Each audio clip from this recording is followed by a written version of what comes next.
Blessings and welcome to the path to freedom. Once again, this beautiful space where we get to grow, where we get to unfold, where we get to expand, where we get to shine, where we get to soar, where we get to glow beyond anything that we've ever experienced, beyond anything that we've ever imagined, where we get to continuously release and let go of that which no longer serves, so that we may be in ever expanding peace and love and joy and harmony and wholeness and beauty and abundance, so that we may forever allow for greater and greater expressions of who we are to emerge. This is what we're doing. This is why we're here, to set ourselves free. My name is Daniel Roquillo, and as always, I'm very grateful and honored that you're choosing to join me, that you're choosing to tune into this beautiful space, that you're choosing to have a moment, to share this space, so that we may expand our consciousness, so that we may raise our vibration. And whenever we do, as the sacred laws decree, the whole universe rises up to meet us at this new level of consciousness, this new level of vibration. So as we are moving through life, moving through conditions and circumstances, or actually having conditions and circumstances come into our experience, while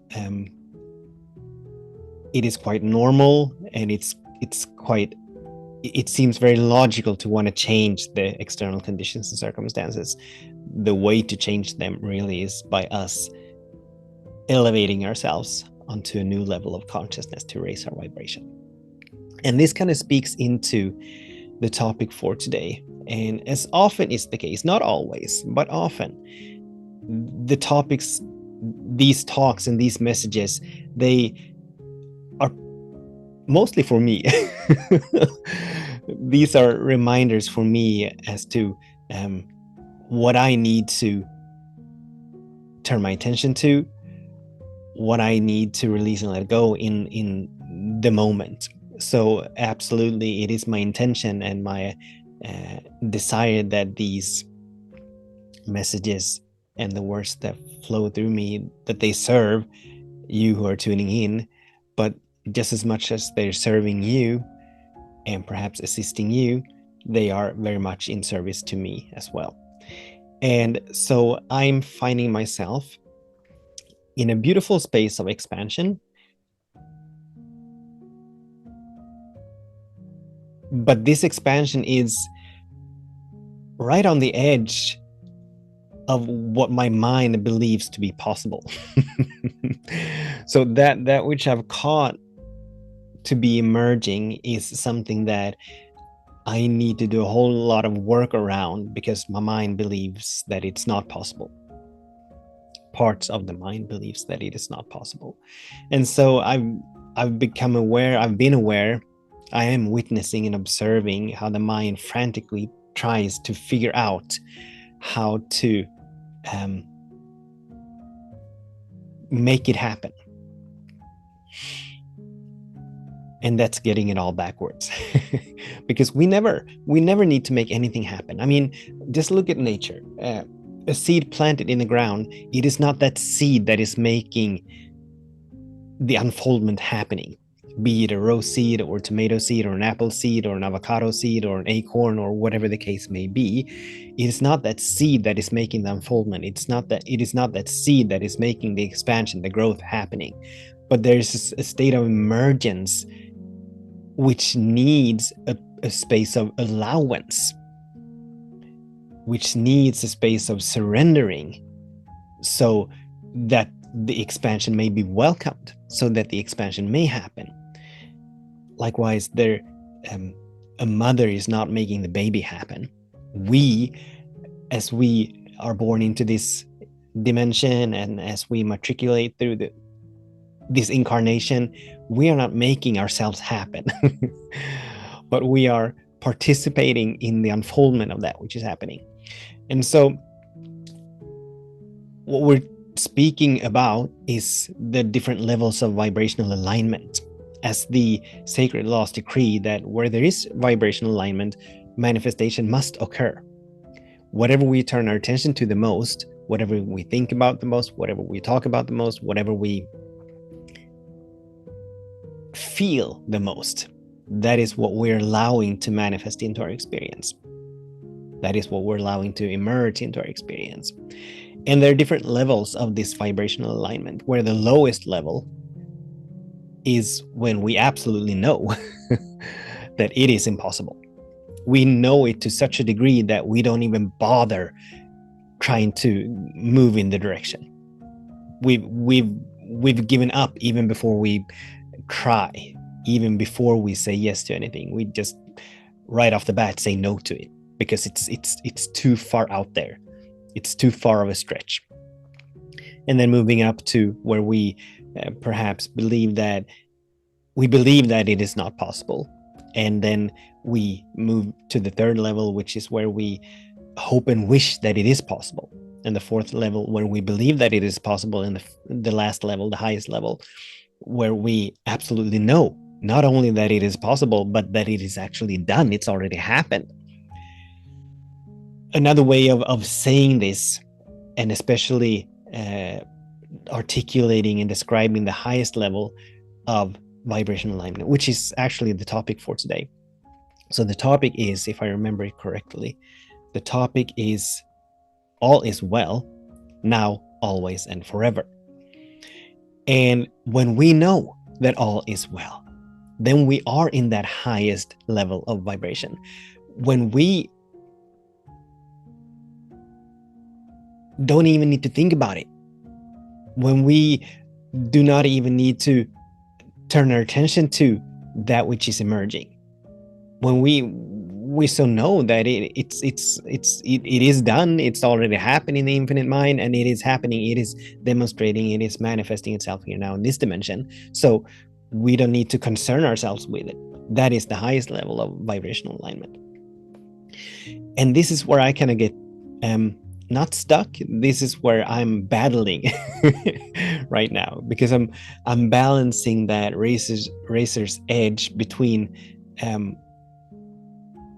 sometimes knowing and feeling that all is well, that it is done, and that it's gonna unfold and demonstrate and manifest itself beautifully, perfectly, magnificently.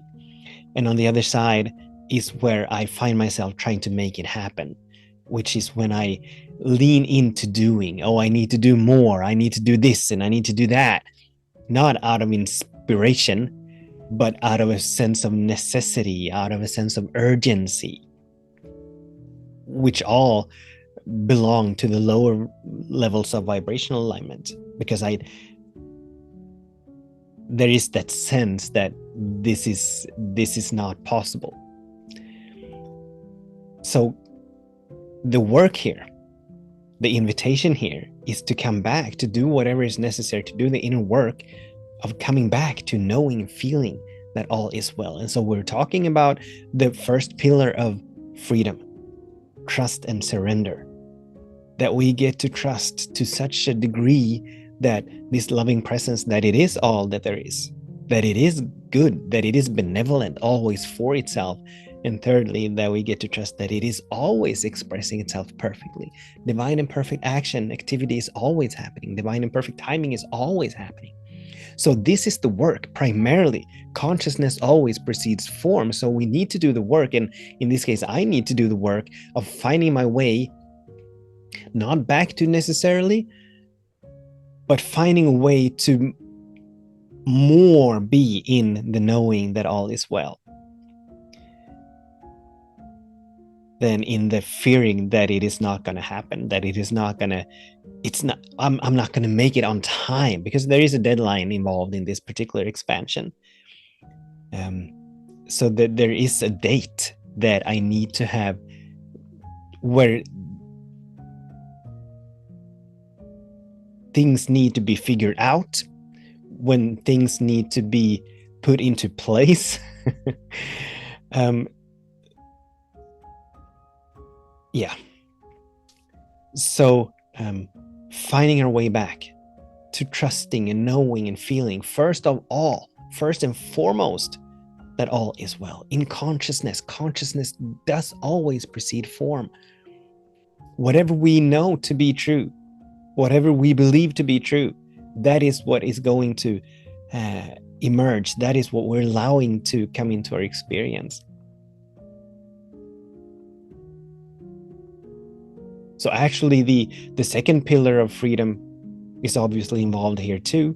The second pillar of freedom is practicing the presence, which is where we get to observe and witness. So I get to observe, I get to witness the thought forms of fear and worry and doubt, the thought forms of the sense of responsibility, the sense that I need to make it happen. And this used to be my go-to affirmation, my go-to belief, my primary belief, my core belief that if I don't make it happen, it's not going to get done. Or actually, if I don't do it, it's not going to get done.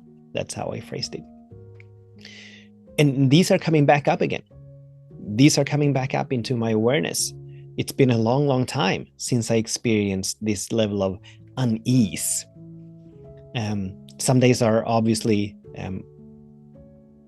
me finding myself in a higher vibration, in a more expanded level of consciousness, and some days are more challenging. But it's been a long, long time since I needed to do this work of actually moving myself into the knowing and feeling that all is well, because it is work. It is work.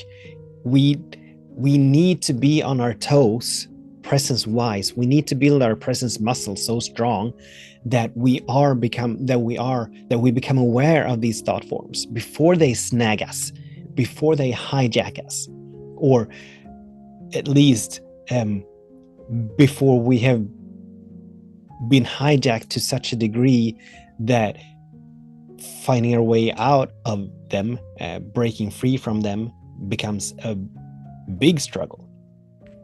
So we need to be on our toes. And it all comes back to being very present, to having our presence muscles so strong, like the trees that have their roots run so deep into the ground that even if there's a raging storm, they're still able to remain standing. They're swaying back and forth, obviously, but and their branches whipping and all of that, their leaves come flying, perhaps, but still they remain standing. So even in the whirlpool, even in the whirlwind, even in the turbulence, we need to be anchored and grounded and centered so much in the nowness of this moment.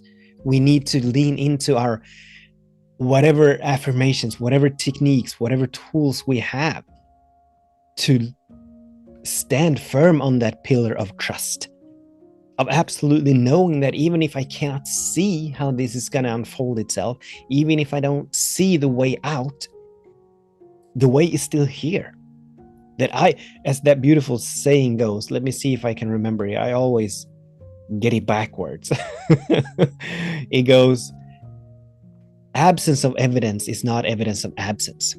Just because we cannot see the sun on a very cloudy day or at night does not mean that it is not there. Just because we cannot see the stars on a clear blue sky does not mean that they're not there.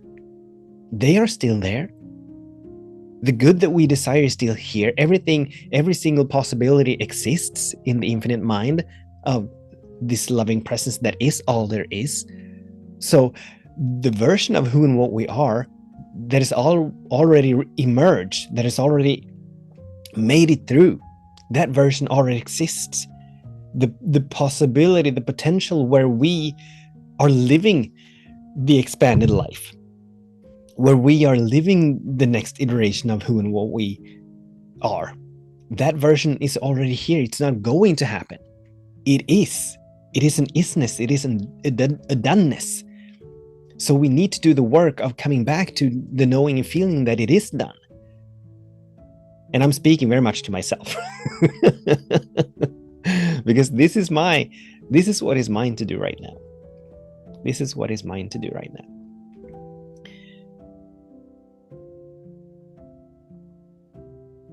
I'm all over the place. It feels like, and yet I'm very much here, being very present with what is mine to do and what is present in my awareness, what is present in my consciousness, what is present in my mind. So there's a lot going on. And that is all right. That is all right.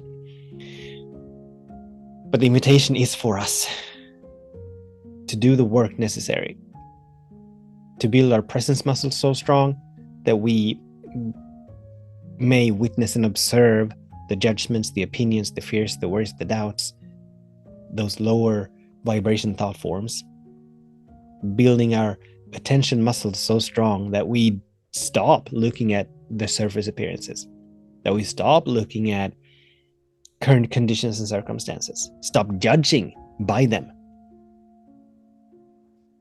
that we get to see that which we cannot see with our physical eyes, that which our physical senses cannot pick up.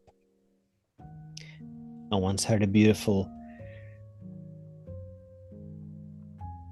statement where faith is concerned. I'm not sure that I'm able to remember it, so I may be paraphrasing, but it went something like, faith is... Nope. Nope. Something about faith. Not faith. Faith.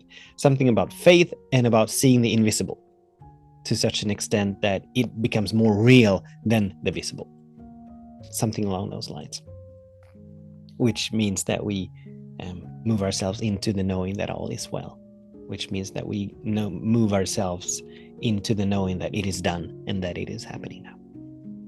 So that was it for today. The invitation is for us to be very present, very vigilant with our minds, to be very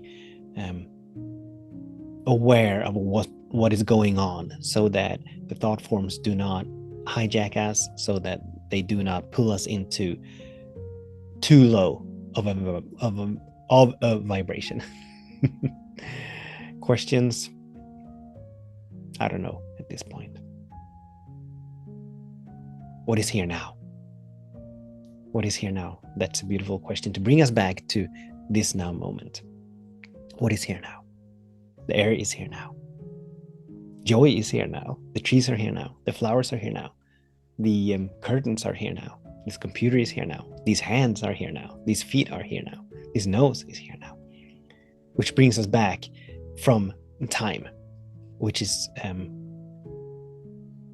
villain in this drama. Time. Past, present, future, and in my case, future, as my mind predominantly tries to venture into the future and figure out how to navigate to get to that space. Thank you so much for tuning in. As always, if this resonates with you, I invite you to share this with others who may benefit from hearing this. Until we meet again, I absolutely know, and feel that all is well, that something wonderful is happening, that everything is working for our highest good. Much love, many blessings. Namaste.